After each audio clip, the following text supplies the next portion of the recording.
গাছটা নিয়ে আপনাদের সামনে নলেজ দেবো, সেটা হচ্ছে স্পাইডার। স্পাইডার একটা ইনডোর প্ল্যান্ট। এই বর্ষার সময় এর দেখুন, এই স্পাইডারের মেন গাছ থেকে কত সুন্দর এর লতার মতো ছোট ছোট গাছ তৈরি হচ্ছে, যেটা আমরা প্রথমে বালির মধ্যে দিয়ে 15-20 দিন রাখলে এর শেকড় লম্বা লম্বা হয়ে যাবে। যখন রুটগুলো একটু শক্ত সামর্থ্য হবে তখন আমরা এটাকে রিপোর্টিং করব, আবার সয়েল মিক্সিং করে সেই সয়েল টবে অথবা পলিব্যাগে অথবা প্লাস্টিক টবে যেখানে ইচ্ছা করতে পারি।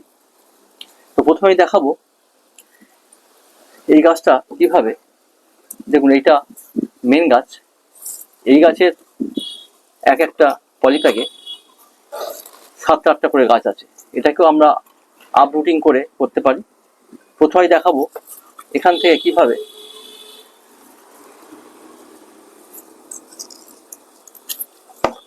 এক একটা রুটের গাছটাকে আলাদা করে নিলাম, আর এরকম পলিব্যাগে, যেটা আমরা বালি তৈরি করা যে বালি পাওয়া যায়, লাল বালি বা সাদা বালিও হতে পারে, লাল বালি রেখে তার মধ্যে আমি বেশ কিছু নিউ প্ল্যান্টের জন্য গাছ এখানে লাগিয়ে রাখতে পারি। শুধু বালির মধ্যে, যেহেতু বালিতে আমি ইউজ করছি এবং স্পাইডারের মোটামুটি শেকড় একটু একটু থাকেই, এর রুট হরমোন প্রয়োজন হয় না।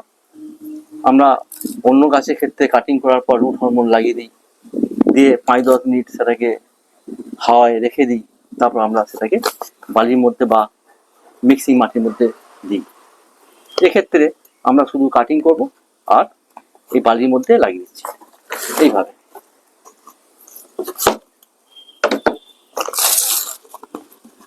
আঙুলে করে একটু গর্ত করে নেওয়া যায় বা পেনে করে একটু গর্ত করে নিয়ে আমরা এইভাবে এটাকে বালির মধ্যে লাগিয়ে দিচ্ছি। এইভাবে একটু যে সমস্ত পাতাগুলো ইয়েলো হয়ে গেছে সেই পাতাগুলো একটু সাইড করে দিলে ফাঙ্গাসের আক্রমণটা কম হয়। গাছটাকে একটু ফ্রেশ করে নিলাম। ফ্রেশ করে নিয়ে দেখুন শেকড় অলরেডি হয়েই আছে।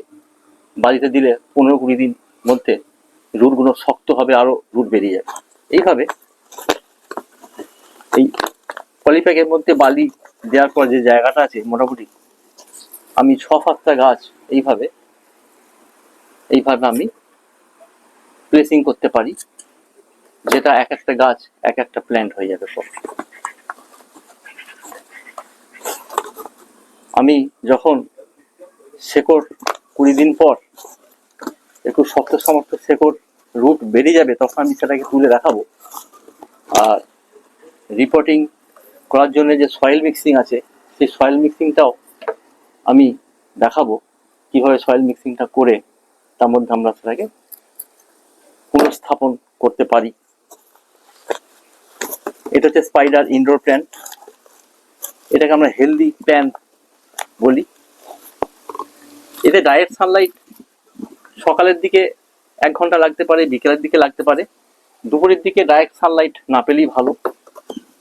ঘরের মধ্যে যেখানে আলো বাতাস খেলে, মোটামুটি আলো তো থাকতেই হবে। ডাইরেক্ট সানলাইট না হলেও সূর্যের একটা আলোর আভা, রশ্মি যেন ঘরের মধ্যে থাকে, সেই জায়গাতেই লাগানো যেতে পারে। ডাইনিং এর পাশে, লবির পাশে, বারান্দায়, যেখানে দুপুরের লাইট আসে না, সকালের দিকে সানলাইট লাগলেও লাগতে পারে, কোনো অসুবিধা হয় না।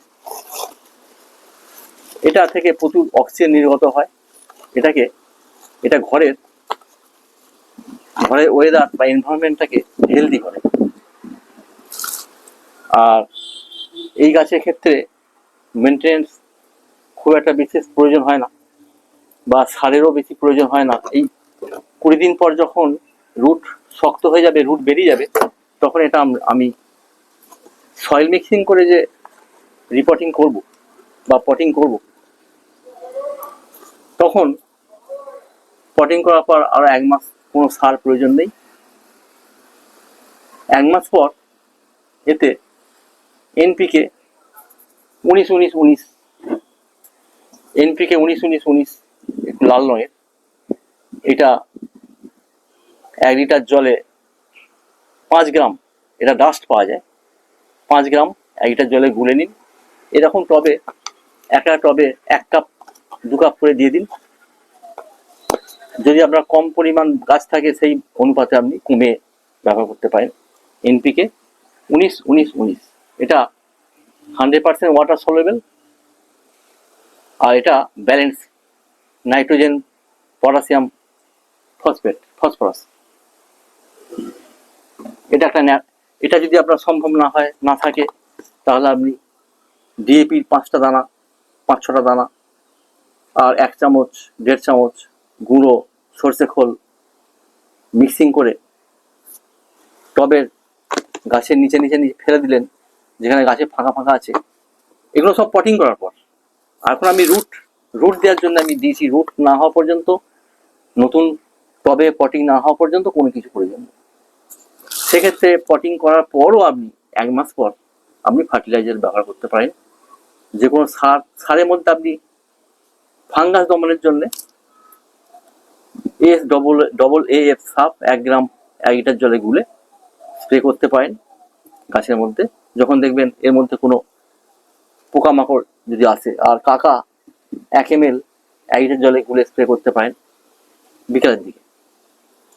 এছাড়া বিশেষ কিছু নয়, তাও 1 মাস পর স্প্রে করুন।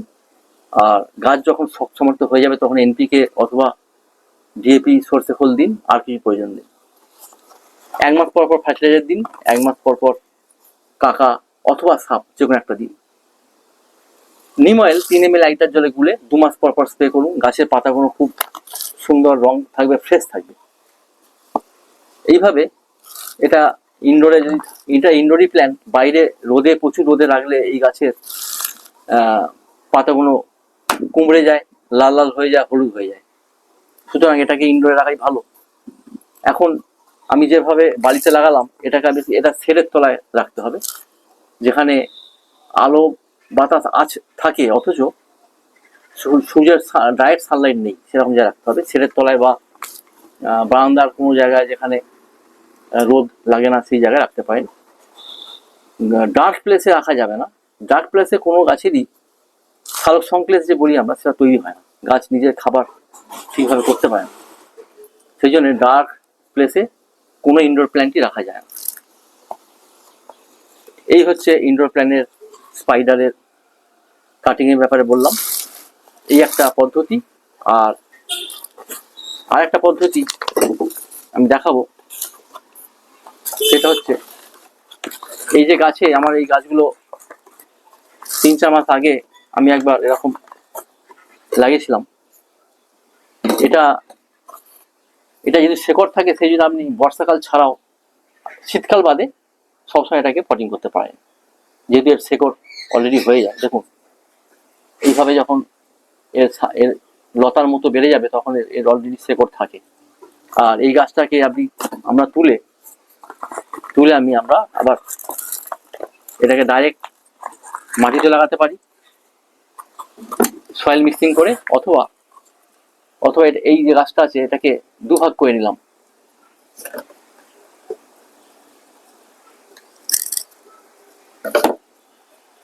এটা 2 ভাগ করে নিলাম, করে কিছুদিন বালিতে রাখলাম।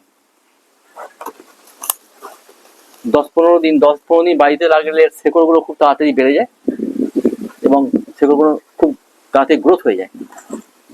এইভাবে আমরা দেখুন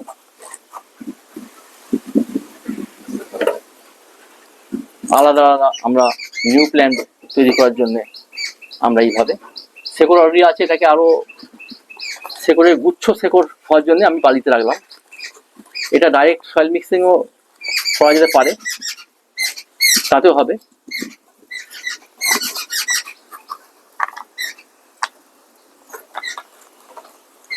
আর বালিতে রাখলে এর গ্রোথটা খুব তাড়াতাড়ি হয়ে যায়। তারপর আমি পটিং করলে তাড়াতাড়ি গ্রোথ হয়ে যায়, ওটাকে আমরা ইনডোরে তাড়াতাড়ি ট্রান্সফার করতে পারি।